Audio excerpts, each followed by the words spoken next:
Para terminar de aclarar estos conceptos, tomados de todo lo que se ha publicado hoy en la prensa española, tenemos con nosotros a José María Elvira, secretario general de Escuelas Católicas, que representa aproximadamente al 60% de la educación concertada. Don José María, muy buenas noches. Muy buenas noches. Vamos a ver, ¿es como lo hemos contado o no? No. Bueno, no exactamente. Gracias. Vamos a ver. Es peor. A mí me gustaría quitar un poco o bastante de hierro al asunto tal como se ha planteado hoy. Si me permites, voy a tratar de explicar. Sí. Vamos a ver, una cosa son las cuotas que los padres pagan por servicios efectivamente prestados, comedor, transporte o actividades complementarias. Esas son verdaderas cuotas que están autorizadas por la Administración y que los padres pagan al colegio. Otra cuestión son las aportaciones voluntarias, que como su nombre indica son voluntarias realmente. Si algún colegio las presenta o las exige como si fueran obligatorias, pues mal hecho, porque estas aportaciones deben ser voluntarias. ¿Y por qué existen estas aportaciones? Vamos a ver. El módulo del concierto, como se ha explicado, sirve para financiar la escuela concertada. Una parte importante de ese módulo va a los sueldos de profesores, eso se paga directamente al profesorado, no pasa por el colegio. Y otra parte va al colegio en concepto de otros gastos, para pagar los sueldos del personal no docente, secretaría, limpieza, administración, etcétera, o mantenimiento o suministros, electricidad, etcétera, etcétera. Esa cantidad que el Estado destina a otros gastos es claramente insuficiente. Esto está más que demostrado y lo saben todos, la propia Administración. Lo cual hace que se vaya creando un déficit acumulativo en los centros concertados. ¿Cómo se sufraga ese déficit? Bueno, pues a veces a través de otros ingresos que puede el colegio obtener, alquiler de campos deportivos o incluso venta a lo mejor de uniformes o cosas de este estilo. Y también se pide a los padres que aporten algo, no tanto para sufragar ese déficit, porque ese déficit básicamente lo va asumiendo la entidad titular, congregaciones religiosas, diócesis, fundaciones, etcétera. Pero claro, esas entidades titulares no pueden ir acumulando indefinidamente el déficit, porque llega un momento en que es imposible sostenerlo. Entonces, llegan esas aportaciones voluntarias de los padres normalmente a la entidad titular, no directamente al colegio. A veces se hace directamente al colegio, pero en muchas ocasiones, y es más claro, que se haga pues, a esa congregación religiosa o a esa fundación, etcétera, ¿no? Vale. Eso es un poco el origen de las aportaciones. Es decir, que entonces estamos hablando de lo que habla la ministra Montero, no es de lo que paga cualquier padre de un colegio concertado al mes, digamos, sino de esa parte concreta que paga como aportación, que por así decir complementa la cuota convencional. Realmente los padres en un colegio concertado no deberían pagar nada. Eso es el punto fundamental. En cuanto a escolaridad. Correcto. Pueden pagar o deben pagar lo que son servicios complementarios, actividades extraescolares, eso sí, hemos dicho, son esas cuotas. Y nada más. No deberían, si no se produjera ese déficit que la entidad titular está soportando. Entonces se pide que colaboren con la entidad titular con aportaciones voluntarias. Como digo, deben ser voluntarias. Y aquí también hay que distinguir dos cosas. ¿Son legales esas aportaciones? Bueno, lo son, y la misma LOE, la misma Ley de Educación lo dice, si no tratan de cubrir o no van destinadas a cubrir partidas que ya cubre el módulo del concierto. Pero, sí. Es decir, esa aportación voluntaria no puede un padre decir, bueno, yo hago esta aportación voluntaria para que la clase de inglés de mi hijo sea mejor, o para cubrirla, para que las clases de tal asignatura, etcétera, o para pagar los sueldos del secretario del colegio. No, porque eso, teóricamente al menos, lo cubre el módulo del concierto. ¿A qué puede ir destinada? Pues a otras, la entidad titular verá qué hace con esas cantidades y a qué las destina, en ese colegio o en otros colegios o en otros sitios. Bien, y ahora, desde el punto de vista, digamos, ¿cómo decir?, administrativo, ¿qué diferencia exactamente esa aportación que hace una familia a la institución que sostiene un colegio concertado de lo que es estrictamente una donación, en sentido puro? Sí. Bueno, vamos a ver, esta donación es... una parte es la legalidad de la que hemos hablado, si es legal o no, y otra parte es, ¿se pueden los padres que hacen esa aportación desgravar esa cantidad? Y esa es la otra pregunta, y en realidad la cuestión que se ha suscitado hoy viene sobre esa desgravación fiscal, ¿no? Ya se ha explicado cuáles son las cantidades o los porcentajes que se desgravan. Claro, sí que son desgravables esas aportaciones si se cumplen las condiciones que señala la ley de mecenazgo, la ley 49, ¿no? Básicamente, las dos condiciones fundamentales son que sea una aportación voluntaria. Yo insisto, yo creo que en la mayoría de los colegios que yo conozco, nuestra organización son voluntarias y un colegio no puede exigirlas, haría mal en exigirlas.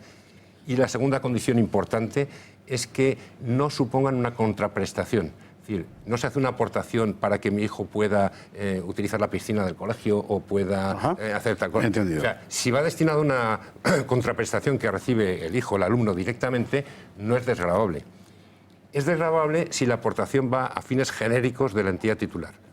Y eso es lo que ha dicho la ministra. Ahora, sí, no ha dicho otra cosa. entonces, vamos a organizar... Sí, la ministra ha patinado, Martu. Vamos a Martu. Si has organizado ya solo el debate y lo ha hecho muy bien. Creo que quien sabe del tema lo ha explicado muy bien. No, es que ha habido un comunicado del Ministerio de Hacienda, de los inspectores de Hacienda, que la ha corregido y la ha puesto sobre los puntos sobre las... Lo único que ha dicho es, y ha dicho Hacienda con buen criterio, sí hay... Y es verdad, yo entiendo que usted no pueda decirlo, pero hay muchísimos colegios concertados que exigen el impuesto revolucionario. ¿Cuál? Hay muchos. Dígame uno. Tengo muchos amigos en colegios concertados y dicen, oye, yo tengo que pagar todos los meses a los niños porque, uno, es que yo... escucha, si no lo hago, al niño lo dejan de lado, al niño no va a excursiones. Bueno, mira, yo te digo una cosa, de verdad. Si el padre o la madre hace una donación a la orden que sea, no va a tener ningún problema, lo va a seguir desgravando igual. Ahora, si se han metido como donación cosas que no son donación, Hacienda, con buen criterio, dirá devuélvamelo. Si es que va más atrás, y no hay más. es que las donaciones en España no pueden ser finalistas, lo que ha dicho pues es propiedad. Pero es que de hecho lo son en muchos colegios. Cuando no son finalistas, no, porque tú le das a un colegio, le das una cantidad. Y el colegio decide qué hacer con ello siempre que no vaya para esos fines que ha dicho. Ya, pero es que van para esos fines. Y eso es lo que ha dicho Hacienda que va a mirar, que cumplan los requisitos. No, Martu, perdón, que es que estás equivocando. José Ramón primero, después Asís. Es que el debate es muy amplio, pero como ella introdujo aquí el cuchillo en el queso, pues vamos a sacar el cuchillo del queso. Porque no es verdad. Es decir, lo que ha dicho la ministra que se ha metido ahí es decir, a todos aquellos padres que han dado dinero... Esto es lo que ha dicho la ministra por la mañana. Que han dado dinero, les voy a pedir en los últimos 4 años, que es lo que me permite la ley, que lo van a tener que hacer una complementaria. Textual, y si no, que te lo vuelvan a poner más. Porque si puedes negarlo lo que quieras, pero ha sido textual. Entonces, ¿qué ocurre? Que enseguida han salido los inspectores de Hacienda con un comunicado. O sea, que tus inspectores te corrijan en menos de 24 horas diciendo, oiga, si son donaciones que se han hecho mal, efectivamente. Pero si son donaciones que el colegio es el que... Yo, padre, que doy dinero, no, yo lo estoy dando. Será el colegio, si no lo ha utilizado, el que tendrá que responder, no los padres. Que esa es la corrección que le han hecho a la ministra y es la que te hacemos a ti esta tarde. Solo termino con una cosa. Porque aquí el verdadero problema es que está debatiéndose la LOE 2 de la ministra Cela. Y este es el aviso para todos. Para los padres que llevamos a los niños a los colegios concertados, este es el aviso. Y desde luego es impresentable. El aviso tienen un problema con la libertad de los padres para elegir la educación. Bien, perdón, Asís. Aparte de la evidente, los evidentes impedimentos para ejercer realmente la libertad de educación, solo quiero hablar de lo concreto y de lo genérico. Lo concreto, en mi caso, el colegio de mis hijos. Nosotros hacemos aportaciones, todas las aportaciones voluntarias son voluntarias, por eso se llaman así. Nadie, es decir, se hacen a una fundación. En el colegio de mis hijos, un colegio que tenía unas instalaciones bastante deficientes, los padres voluntariamente hacen una donación para obras, los que quieren que no es desgravable. ¿Qué aportaciones son desgravables? Las aportaciones que se hacen a la fundación, en este caso la Fundación Pastrana, que se hacen voluntariamente, y no solo eso, sino que nadie que rechace hacer la fundación o que no haga la donación, no es que no sufra nada, es que eso solo lo sabe el administrador de la fundación y nadie más, y a nadie se le ocurre. ¿Por qué el 90% o el 95% de los padres hacemos esa donación? Porque hemos elegido un colegio, en la medida de lo posible, en la medida de las dificultades que nos han puesto para elegirlo, con cuyos valores estamos de acuerdo. Y uno de esos valores es que esa fundación, por ejemplo, ayuda a estudiar en ese colegio, en otros colegios y en otros países a niños que no pueden permitirse el pagar. Lo hacemos el 95%. Y lo que rechazo, termino con que lo que rechazo es que cumpliendo los requisitos legales que el experto hoy presente, que es donar voluntariamente sin contraprestación y a una fundación que cumpla los requisitos legales. De hecho, a mí me hace un papel la fundación, acreditando la donación y sus requisitos, rechazo profundamente que un técnico de Hacienda o una ministra, me es igual, juzgue mis intenciones. No, tus intenciones no va a juzgar, y va a juzgar la formalidad de la donación. El Santo José María Elvira, secretario general de Escuelas Católicas, representando a la concertada, ha estado tomando notas, tengo que decir que con una caligrafía envidiable, ya quisiera yo, y además con magnífica vista, porque si usted es capaz de leer eso. Sí. Pero bueno, vamos a ver, puntualizaciones. Sí, vamos a ver, esas aportaciones de las que hablaba, yo creo que son voluntarias, deben ser voluntarias. A mí no me consta, de luego en los colegios que represento, que se exija esa cantidad. Si alguno, excepcionalmente, lo hace, mal hecho. Pero yo creo que, en general, son voluntarias. De hecho, si algún padre, por lo que sea, decide no pagarlo o no puede, a su hijo se le trata igual. Yo creo que ahí existen, no sé, ciertas leyendas sobre esto, yo creo que no responden a la realidad. Por otra parte, lo que ha dicho la ministra, a ver, yo creo que en el fondo, es decir, si encontramos a alguien que no cumple con la ley, que lo ha hecho mal, pues se le perseguirá. Bueno, bien. Pues bien. Es decir, si alguien se salta los límites de velocidad en la carretera, le multaremos. Bien. Bueno, esto es lo que viene a decir.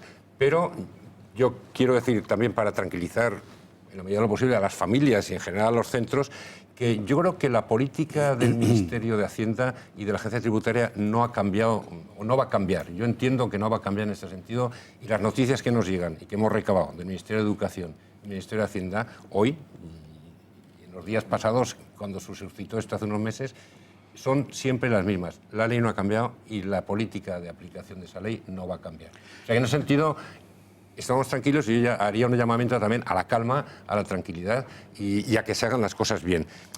Y termino diciendo una cosa, el problema es una pena que la educación, siempre que se habla de ella, o muchas veces que se habla de ella, sean términos polémicos.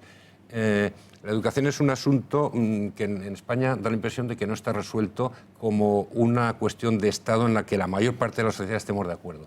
O sea, nuevamente es la oportunidad, más allá de la cuestión de las desgravaciones, de hacer un llamamiento a un pacto educativo y a que la mayoría de los españoles nos sintamos representados, si no todos, pues por las leyes de educación en las cuales pues, sean capaces de dar estabilidad al sistema y no estemos permanentemente cambiando y con la inquietud, con sobresaltos y con ataques directos o supuestos a la concertada.